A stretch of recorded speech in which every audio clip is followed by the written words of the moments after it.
Peter A. Levine with Ann Frederick, Waking the Tiger. Trauma touches us all. Whether it arises from an accident, illness, or even everyday stress, traumatic events can shatter our sense of safety and leave us struggling with bewildering symptoms. Yet there's some surprising wisdom available that we can draw on to heal and free ourselves from trauma. This wisdom comes of all places, from the animal kingdom. In this blink, we'll explore some basic somatic techniques that you can use to start releasing pent-up energies, help restore resilience, and reclaim a sense of vibrancy and meaning. These techniques offer a path to befriend your inner bodily experiences and undo the imprints of trauma. Keep in mind that this blink isn't meant to replace support from a trained professional. If you're feeling overwhelmed or have thoughts of self-harm, please reach out to a doctor, a mental health professional, or a support line to access help and care. Now let's get started on your journey to healing. Stress, animals, and the body. An abusive childhood, a violent assault, a car accident. Trauma can arise from many different sources, but despite this, it leaves similar scars. Scars that can be debilitating, even when they're invisible. Trauma causes a range of physical, emotional, and psychological symptoms. These can include anxiety, depression, and flashbacks. They can also extend to many other kinds of symptoms, like sleeping problems, chronic pain, dissociation, or spaciness, and somatic illness, meaning an illness that specifically affects the body physically rather than the mind.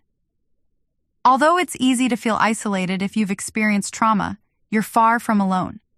Nearly everyone encounters it in some form throughout life. But what exactly is trauma, and why does it leave such a lasting impact on our lives? A fascinating clue can be found in the biology and behavior of wild animals. Wild animals face constant threats and dangers, from predation, injury, the elements, and starvation, among other things. And yet, curiously, wild animals rarely suffer from trauma as humans do. Why is that? How do wild animals manage to survive and even thrive in the face of extreme adversity? While we humans struggle so much and for so long in the aftermath of traumatic events, what can we learn from them? To answer these questions, we need to understand how animals, human and non-human animals alike, respond to danger. When we face a challenge or threat, the stress response is our body's natural way of preparing us for action. The stress response involves a series of physiological changes. Our heart beats faster, our breathing accelerates, our muscles tense, and we become hyper-alert to our surroundings. These changes help us mobilize our body's resources and energy to deal with a threat. As we'll see, this buildup of energy can be implicated in trauma. We often hear about the fight or flight response. Faced with a terrifying threat, animals can either fight back aggressively or run away as fast as they can. However, sometimes we face a situation that is too overwhelming or hopeless for us to fight or flee. In this case, we experience what's called the freeze response. When neither fight or flight will ensure survival, we will simply become immobile. This immobility response involves a dramatic drop in our heart rate, blood pressure, breathing rate, and muscle tone. It may seem counterintuitive, but freezing is a smart, albeit last-ditch part of an animal's overall survival strategy. An impala playing dead, for instance, might convince a cheetah to stop its attack, buying precious time to escape. Freeze also helps us cope with extreme stress by shutting down parts of our awareness. In a freeze state, we may feel numb, detached, or faint. This is the body's way of protecting us from suffering, by dissociating us from our bodies and from an awful situation that we cannot escape. But there's a drawback here. As we explored, the stress response involves a huge buildup of energy. Either fighting back or running away allows us to discharge this excess energy, so we can return to a normal state of calmness afterwards. But on its own, the freeze response doesn't. So what do animals do after they freeze? Let's say, for instance, a polar bear is shot with a tranquilizer dart after a stressful chase. As it wakes from anesthesia, it will go through an extended period of shaking and trembling before returning to normal. This is typical. Animals instinctively discharge the compressed energy mobilized during a threat through shaking, trembling, sweating, and other physiological responses. Thus, animals return their bodies to equilibrium, balance, and calm, preventing traumatic symptoms from developing. Unfortunately, when humans freeze, we often fail to complete this cycle of stress response. Our faculties of higher cognition, helpful as they are, can distract us from being aware of the bodily sensations associated with this built-up energy.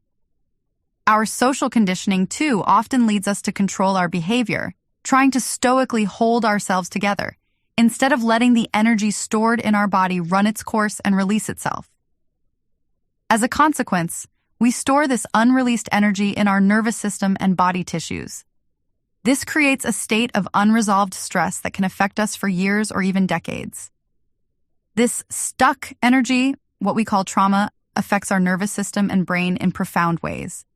It can hold us in a state of either hyperarousal or hypoarousal. Hyperarousal is when we are constantly on edge, anxious, restless, irritable, or angry. Hypoarousal is when we are chronically depressed, lethargic, or numb.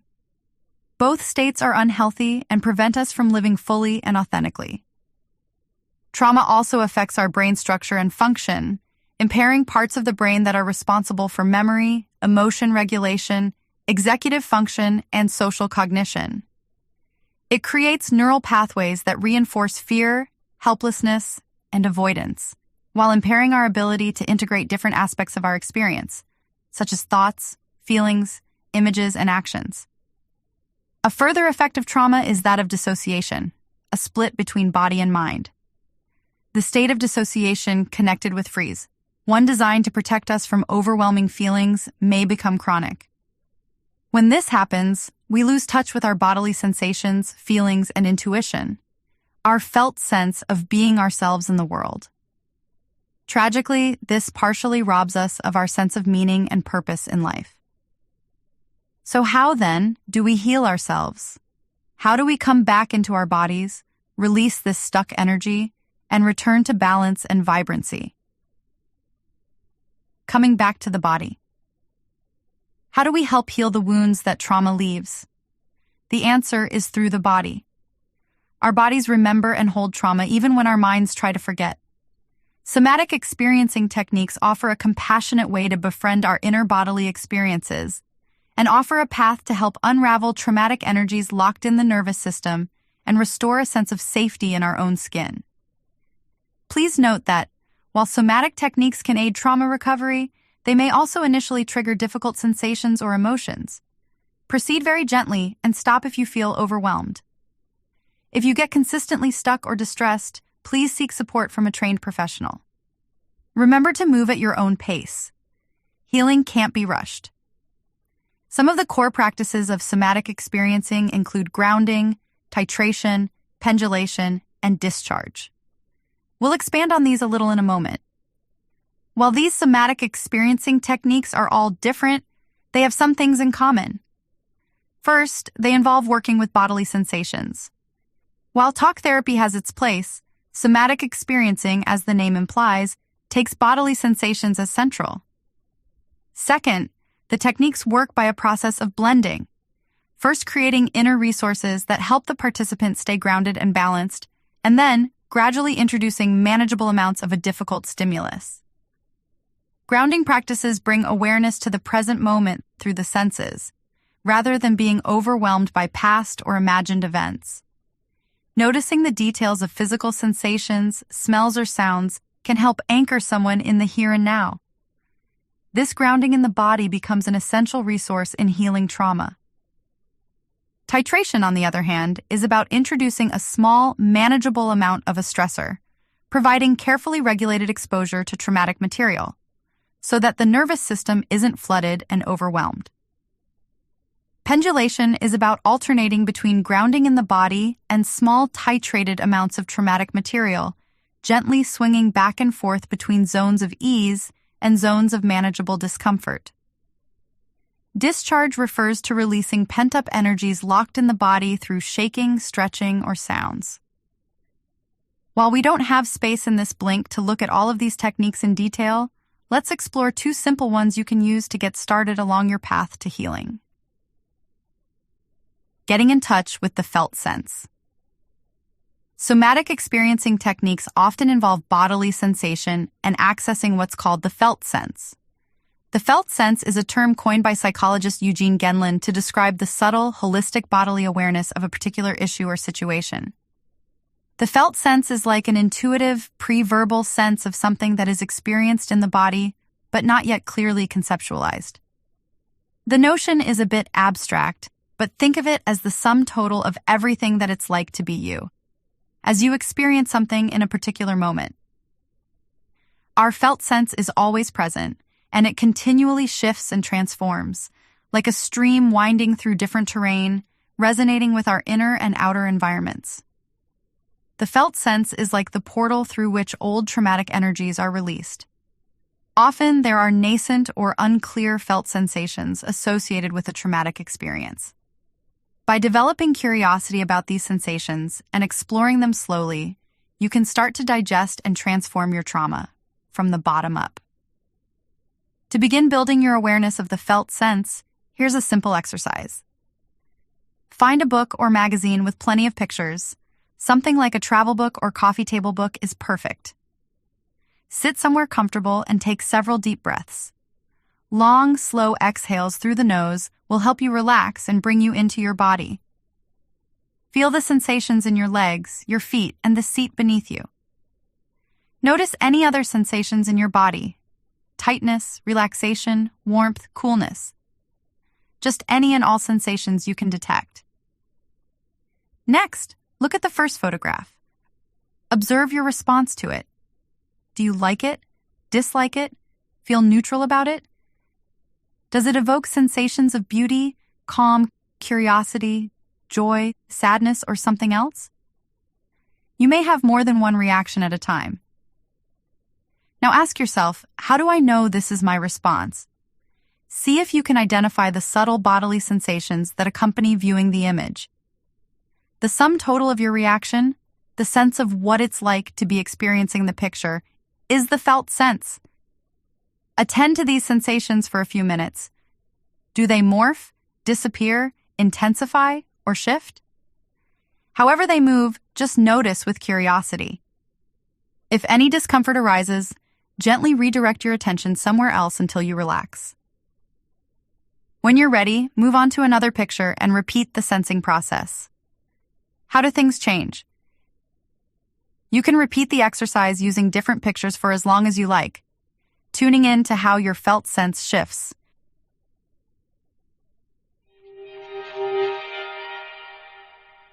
You've just listened to our Blink to Waking the Tiger by Daniel Levine with Ann Frederick. The key message here is that trauma imprints itself deeply in our nervous system and physiology, but we can loosen its grip.